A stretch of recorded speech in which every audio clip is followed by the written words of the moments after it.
All right, so I just put in my stainless steel brake line. So now I'm gonna bleed the system. So basically I have all air in here now. It's just full of air. So I just poured in fresh brake fluid at the top here. And I have it set so that way the top of the reservoir is basically as level as I could get it, right? And it's a fresh new bottle of .4. I just broke the seal right here. So let's do this.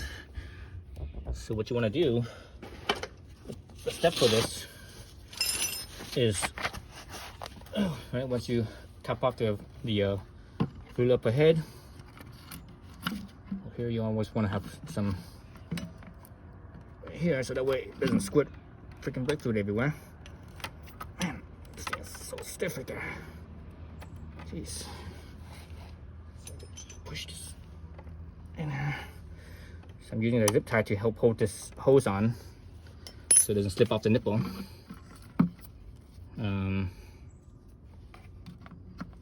Also this clamp right here so it doesn't slip off the bottle right there.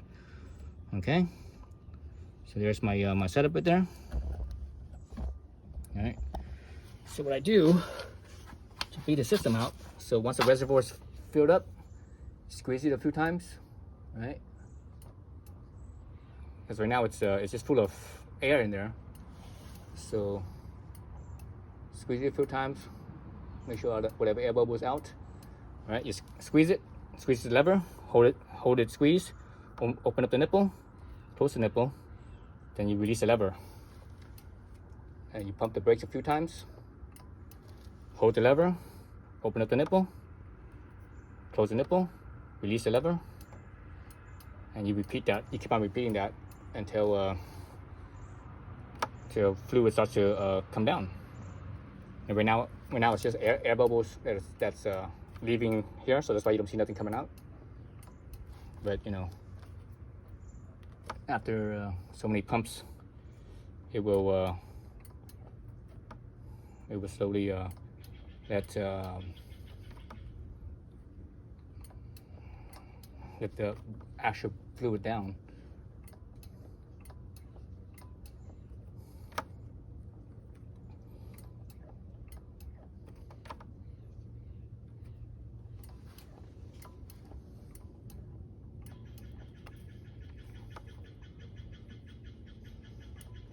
Actually, my reservoir is not level right now.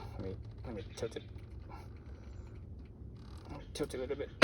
Oops, shit. I just splash a little brake fluid right there. I just splashed a tiny little bit. Let me wipe it off real quick before I continue. Up on the top. Okay, now it's level. Again, pump it a few times. Release this. Oh, you see that? You see those bubbles coming out? That means, oops. That means the fluid's coming down. The air bubbles, or the air is being pushed out. See that? See those bubbles coming out? So again, pump the lever a few times, hold it, open up the nipple, close the nipple, release the lever, pump it a few times. Usually when this thing's full of air, it takes a little bit of time because there's no fluid flow. Basically, it's not much fluid flow. So if this thing was full of fluid and not any air, it all would have went by really fast, and I probably would have to fill up the reservoir again already. But right now it's just, you know, it's a little bit slower, and that's just the way it is. Actually, I actually have a brake bleeder, a pneumatic brake bleeder, but I'm not using that thing, especially when there's air in the line. It doesn't work well when the air is in the line. If it's full of fluid, it's okay, but when there's air in the line, it sucks too fast, and it just causes a bunch of air bubbles, and it doesn't work well. I don't like it at all. And you see my lever, my wrench here, from opening to closing, I'm only turning it like maybe an eighth of a turn, right? Not much at all. All right, so just keep on doing this. And again, it's tedious when there's a whole bunch of air in the line. You know, when the whole thing is basically all air, it takes a while. If this was all fluid, I would have, probably been on my second refill of the reservoir already. When it's all fluid, it goes really fast. So I'm gonna, for the sake of saving time, I'm gonna stop the camera here, and as I flush out the bubbles, I'll start the camera back up again. All right, so let's look at the reservoir. So one thing I like to do, so as you're bleeding, if it's full of air and you're replacing the line, the fluid has a hard time going down. So one thing I like to do to help it go down further and get the air bubbles out is the nipple is closed up right now, right? And I just basically pump my brake lever, and you see on the reservoir you see bubbles coming up. So sometimes when you're looking at the nipple down at the caliper and you don't see any anything coming out, and it's just kind of like just sitting there and it's like seems like nothing's happening, do this and it'll help. See all those air bubbles coming out? So you do that and it helps, because that's actually what I was seeing on where the nipple end was. There was like no more air bubbles coming out, and I actually saw solid fluid. So this will help. Let's look it down at the nipple end again in here. So let's see. So see how it's solid. So it was coming out solid. There was no air bubble. No, not much air bubbles coming out. But I knew there was plenty of air bubble on the line. So maybe the caliper itself is filling up already, but the air bubble is still in the actual line here itself. So we'll see. Let me squeeze the lever again. Open this up. See that? It's just fluid coming up. See the fluid coming up? But there's no air bubbles. Right? So that's what I'm talking about. Okay. Just fluid, no air bubbles. So that usually means the caliper is filled with fluid, but there's no more air bubble, except for basically right here. This is where it comes in, right? This is where it comes in right here. Oops. Zoom this down a little bit. So this is where it comes in right here, right? The fluid comes down the line in right here. So what it was when it's all solid here, there's no air bubbles coming out. What that tells me is that the inside the caliper itself is all full of fluid, but the line itself still has air bubble, and up here it's like really it's really filled with fluid. So that's why pumping the lever, just close this nipple off. You just pump the lever a bunch of times until you bleed as much air from the top as you can up here. Bleed this out as much as you can. Oops. Bleed this out here as much as you can, and you see all those bubbles. So when you keep on doing this, and then all of a sudden, after like so many dozens of time of pumping the lever, all of a sudden the lever will actually start to feel more solid. When I do this, I actually don't have my reservoir level. If you look at the reservoir line, you see it's not the fluid line. It's actually not it's not leveled. It's actually slightly tilted down like this. Right? It's tilted down like that. The reason why I do that is I want to make sure the air bubble has a path that goes all the way up out of the hole, the hole on the reservoir. So that's how you get, if you have it where the reservoir is actually, instead of tilting it down like that, you're tilting it up this way, you never get those air bubbles out. They'll stay like right in this elbow right here where the banjo bolt is. They just linger there forever. You will never get it out. So you have to basically make it so that hole in the reservoir right there, where the brake fluid goes down the line, that has to be highest point. All right, so I think I'm getting close to there. So what I've been doing actually to make it go even faster is instead of just pumping it like so, I'm actually pumping it, then I release it, and I just let it snap back. So because of that vibration, and it kind of goes down the line, and it makes the air bubble come up faster, easier. I'm actually getting close to getting the brake. Now, ooh, look at that! The brake's getting firmer now. Look at that! It's not hitting the it's not hitting the throttle grip anymore. But it's still, well, actually, I think the air bubble is almost stopping. I can still see a little bit of, coming out. So I'm gonna keep on doing this until I stop seeing the air bubbles. then I will go back to having this filled up, squeezing it, holding it down while I open up the nipple. Okay, so do that and do it enough times where you refill the reservoir at least 2 if not 3 times to make sure that there is no air bubbles in the line anymore. All right, so here it's pretty hard now. It feels like it's not really in the line anymore. There might still be some. I don't see any more bubbles coming up from here. So I'm gonna go back down here and redo the bleeding process again.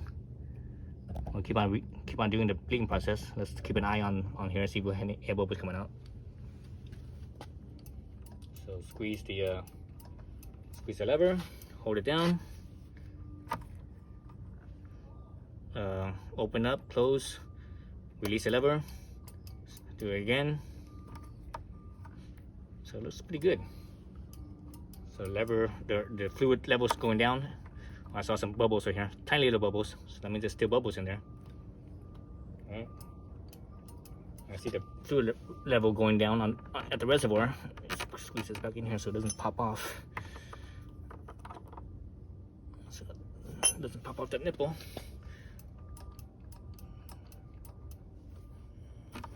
Nope. I saw some more little air bubbles, tiny little ones.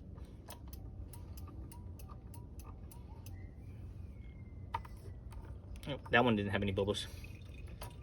So I'm gonna basically keep on doing this,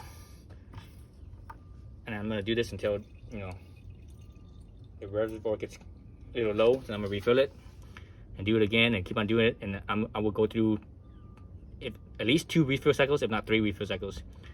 And after 3 refill cycles, and I don't see any more air bubbles, that's when I know 100% that I'm good and there's no more air bubbles. All right, so that's how you do it.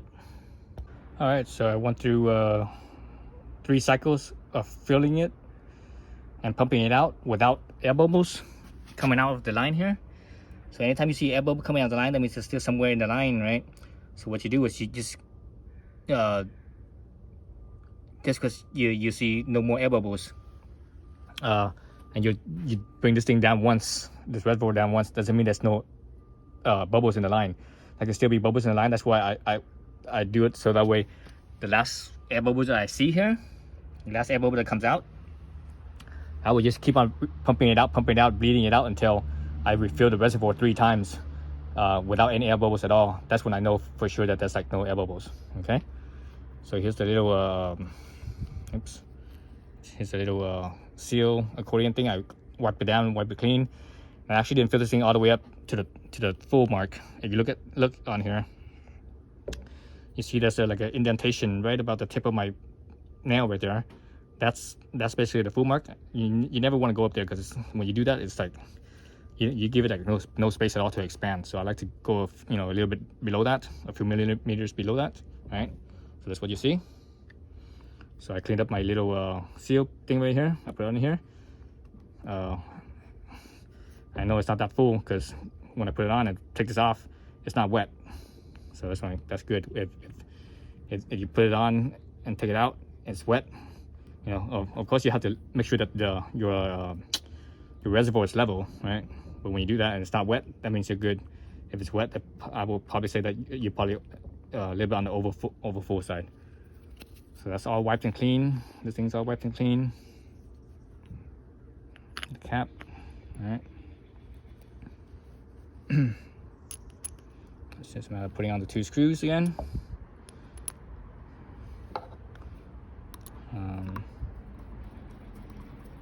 You see what I just did?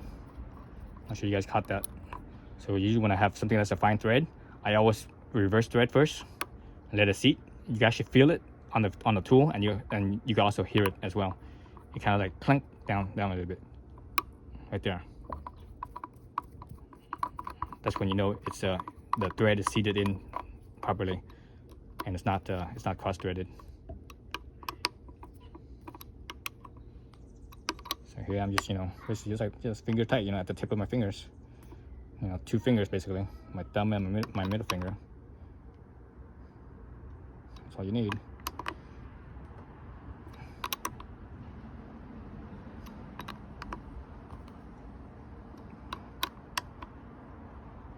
So you're gripping the thing with your whole hand or fistful and screwing this down. That's over torquing it. You know, you strip the thing. So if you look here, you actually still see a little bit of a air bubble. See that?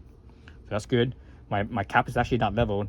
Side to side is pretty level, but front and back is not. The front actually is higher than the back is, or I should say the front here is the front here is lower than the back here is. All right, so I'm done up here, and basically I'm pretty much done down here too. I mean, I just need to take this, you know, take the hose off, and I'm good. Once I take everything off, the last thing I need to do is I need to basically hose down this area, so that way there's no whatever residue, because I see brake fluid residue everywhere. Whatever residue, brake fluid, it all gets rinsed off. Same thing with up on top right here. Get some water and just pour it out all right here, so that way it gets all the brake fluid gets rinsed off. Because if you leave it there, even though you wipe it dry, there's still residue there. That brake fluid residue will eat the paint over time. Okay, so you might come back and, you know, 6 months later, also you see your paint like kind of like peel or sort of, you know, get it going bad. That's that brake fluid residue that you didn't rinse off because you were lazy about it. So rinse it all off with water, because the cool thing with brake fluid is that it's, you know, it's absorbs water, but also water rinses it off. So, you know, it's what's the saying? I guess you could say it's water soluble. So the water will just rinse it right off. So you don't have to, you know, you don't have to use any cleaners or anything. Just straight water is good enough. Just straight water everywhere where you think there was fluid. So I have to basically rinse all this off, and down here rinse all this off as well. Okay, that's it. Then you're done with bleeding the brakes.